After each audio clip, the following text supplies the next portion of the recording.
Selamat malam para netizen dimanapun kita berada, salam inspirasi bagi kita semua. Ya, apa yang disampaikan Ridwan Kamil justru ini blunder ya. Masalah soal debat menanyakan soal Ahok terkait dengan penggusuran yang ada di DKI Jakarta. Gubernur yang paling banyak menggusur datang dari partainya Mas Pram. Pak Ahok itu menggusur 113 kasus penggusuran CNN April 2016 dan menurut JJ Rizal, gubernur paling brutal penggusurannya adalah Pak Ahok dari partainya Mas Pram dan Bang Dul. Terima kasih. Malam ini saya didampingi oleh Ahoker dan anak Abbas. Sehingga dengan demikian saya akan menggabungkan, bagi saya tidak mau menjawab itu, tetapi saya berkomitmen di dalam membangun Jakarta, saya lebih memanusiakan orang-orang yang memang perlu mendapatkan pertolongan. Sehingga dengan demikian catat apa yang menjadi omongan saya. Kalau saya menjadi gubernur, saya tidak melakukan penggusuran. Yang saya lakukan adalah pemberdayaan. Dan itu yang dibutuhkan oleh warga Jakarta. Maka saya fight untuk maju ini setelah melihat persoalan di bawah. Saya kira apa yang kemudian kita lihat hari ini ya, Ridwan Kamil justru blunder begitu kan. Kenapa menanyakan Ahok? Ahok itu kan bukan lawan debatnya, bukan lawan politiknya. Justru yang menjadi lawan di situ adalah Pramono Ranokarno. Dan berbagai cara yang kemudian dilakukan Ridwan Kamil ini tidak mampan begitu kan, ya. Kenapa? Ya kita lihat saja bahwa mungkin ya Pramono Ranokarno sudah terkonsep ya setelah bertemu dengan Anies Baswedan. Mereka sudah terkonsep semuanya berbicara fakta, berbicara realita. Dan bahkan sosok Ahok itu di Pilkada Jakarta kemarin saat penggusuran, ya saya akui bahwa sama-sama menggusur begitu kan. Tapi kita lihat saja bagaimana dengan tragedi Taman Sari di situ yang kemudian digusur dengan cara-cara yang brutal kabarnya ya. Ini RK coba bawa-bawa ya isu penggusuran. Bingung mau nembak Pramono, malah nembak Ahok. Padahal Ahok bukan peserta kontestasi. Iya, di satu sisi begitu kan. Artinya apa? Artinya secara tidak langsung bahwa apa yang kemudian disampaikan Ridwan Kamil ini nampaknya blunder. Ya, nampaknya blunder. Seolah-olah menyerang bagaimana kinerja Ahok, bagaimana kinerja Anies Baswedan. Makanya saya kira tidak perlu begitu ya. Ridwan Kamil seharusnya mereka membicarakan program-program Anies Baswedan karena yang diterima oleh masyarakat di Jakarta di situ adalah masalah substansi, masalah apa yang kemudian dikerjakan oleh Anies Baswedan yang didukung oleh PKS pada waktu itu. Seharusnya ini yang dibicarakan begitu kan. Justru ini blunder loh. Makanya banyak orang yang mengatakan, ini gimana sih si Ridwan Kamil di situ. Nih kita lihat saja tragedi di Taman Sari. Wah, ngeri-ngeri sedap bos ini.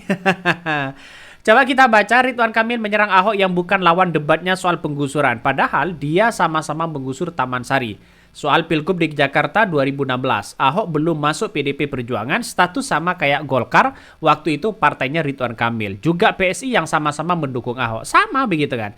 Waktu itu Ahok belum menjadi belum menjadi kader dari partai PDIP dan Ridwan Kamil masih belum menjadi menjadi kader dari partai Golkar. Sama begitu kan. Sama-sama menggusur di situ. Tapi kita lihat saja dengan adanya situasi seperti ini justru politik itu tidak membicarakan masalah yang sudah terjadi. Justru ini kan adu gagasan. Adu gagasan itu sebagai bentuk representasi bagaimana substansi yang kemudian didapatkan oleh masyarakat. Misalnya membawa kinerja Anies Baswedan ya. Tantangan ke depan seperti apa yang harus kita berikan kepada masyarakat di Jakarta. Dan itu kita lihat saja membuka lebar seolah-olah ya ingin menjustis bahwa Pramono Ranokarno bisa saja sama dengan apa yang kemudian dilakukan Ahok terkait dengan penggusuran sana sini. Tapi masyarakat kan sudah cerdas. Masyarakat sudah cerdas hari ini, tidak terpengaruh dengan hal-hal kayak begituan ya. Jadi saya kira bahwa apa yang kemudian dilakukan oleh Ridwan Kamil ini ya, saya kira ini blunder ya, blunder dan seolah-olah ia mengecewakan seorang Jokowi dan Prabowo. Coba kita baca dari komentar dari netizen. Lagi-lagi Ridwan Kamil blunder ya, seolah-olah ya menampar wajah Prabowo. Saat Ahok mengusir warga, ya saat itu Ahok belum jadi kader PDP Perjuangan. Ahok bahkan masih kader Gerindra, Partai Prabowo. Ridwan Kamil lagi-lagi gagal dan blunder. Blunder karena salah satu data dan malah mempermalukan ya Prabowo. Juga gagal menyerang PDP Perjuangan. Satu lagi, Ahok sebelum menggusur ya selalu menyiapkan rusun. Jadi sebelum dipindahkan, warga sudah disiapkan rusun lengkap dengan fasilitasnya. Soal brutal, Ridwan Kamil menggusur warga Taman Sari dan Anyer dalam dengan cara tak menguasai dan ricu tidak menyiapkan rusun seperti acara Ahok. Nah, sama pola-pola yang kemudian dilakukan Anies Baswedan, dia lebih pendekatannya adalah lebih pendekatan secara behavioralis. Artinya orang-orang masyarakat didekatin dulu baru digusur. Ya Ahok ya pendekatannya adalah menggusur tapi disiapkan dengan rumah susun dan sebagainya. Ridwan Kamil apa yang disiapkan? Nah, itu yang menurut saya pribadi agak perbedaannya agak jauh di situ begitu. Makanya siapa yang punya gagasan? Makanya kalau Ridwan Kamil seolah-olah menjustis bahwa Pramono Rano Karno ini adalah nanti kalau memimpin sama dengan Ahok, sama dengan Anies, ya saya kira tidak bisa dijustis seperti itu. Setiap pemimpin itu kan ada strategi masing-masing dan kalaupun digusur ya itu kan harus dipersiapkan terlebih dahulu seperti Anies Baswedan, bagaimana Kampung Bayam dan sebagainya disiapkan di situ kan, itu sebagai bentuk gagasan ya pertanggungjawaban sebagai seorang pemimpin. Nampaknya blunder terus Ridwan Kamil ini ya karena tidak ada cara lagi ya untuk bisa menandingi ya Pramono Rano Karno. Tidak bisa, tidak ada cara lain di situ begitu kan ya. Dengan cara apa? Menggoreng dengan hal-hal yang lama. Padahal jejak dirinya begitu kan. Jejak digital dirinya masih belum dihapus, Pak. Ini gimana toh ya? Nampaknya blunder sendiri lah, blunder sendiri makanya di Pilkada Jakarta itu kan orang-orangnya rasionalitas begitu kan ya. Disebut Ridwan Kamil jadi gubernur paling brutal ya gusur warga, ternyata Ahok kader Gerindra saat itu. Coba kita baca. Calon gubernur Jakarta nomor urut 1 Ridwan Kamil menyebutkan bahwa mantan gubernur Jakarta ya alias Ahok adalah gubernur di Jakarta brutal menggusur warga saat menjabat. Ridwan Kamil juga menyebutkan bahwa Ahok sebagai kader PDP melakukan itu dan menyebutkan berasal dari partai yang sama dengan lawannya, kini pasangan dengan Pramono Anung dan Rano Karno. Jadi gak ada masalah begitu kan ya, dalam artian bahwa kalau ingin mengkritik Ahok ya mengkritik Partai Gerindra pada waktu itu. Jadi kan lucu juga begitu, sama dengan Anies Baswedan. Anies Baswedan ini posisinya sekarang mendukung Pramono Rano Karno ya, dan anak-anak Abah dan loyalisnya banyak yang mendukung Pramono Rano Karno.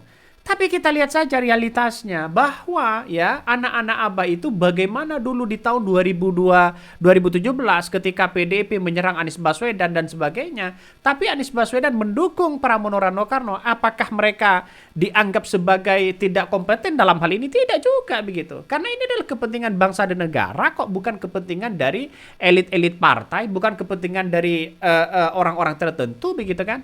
Makanya dengan ajanda seperti ini saya kira pernyataan Ridwan Kamil ini menanyakan hal-hal seperti itu justru blunder begitu. Seharusnya Ridwan Kamil adu gagasan, tawarkan begitu kan. Atau setidaknya ucapan Ridwan Kamil ini seolah-olah ya ambillah program Anies Baswedan. Kan didukung oleh PKS pada waktu itu. Jadi saya kira yang kita amati sekarang ini bahwa ya berbagai cara Ridwan Kamil sudah tidak bisa mampan ya kepada Pramono Rano Karno. Inilah akibatnya kalau diremehkan ya. Sebentar lagi akan ketemu dengan Jokowi. Sebentar lagi katanya dengan orang-orang Jokowi dan sebagainya, deklarasi sana sini ya, tapi pada ujung-ujungnya itu stagnan itu aja. Makanya jangan coba-coba ya di Pilkada Jakarta itu mencoba orang luar lalu kemudian mencalonkan diri. Jangan coba-coba di situ. Karena rakyatnya adalah berpendidikan. Nah, saya kira apa yang kita lihat hari ini ya Pramono Rano Karno justru diuntungkan ya, ditambah lagi dengan Anies Baswedan. Jelas di situ 57% saya kira ini bisa menang satu putaran loh. Bisa menang satu putaran. Ya kita lihat saja nanti ya. Nampaknya Pramono Rano Karno sudah lantik aja kan. Mungkin itu yang kami sampaikan ya, tonton terus channel Hodari Podcast Rakyat ini, jangan lupa di-subscribe.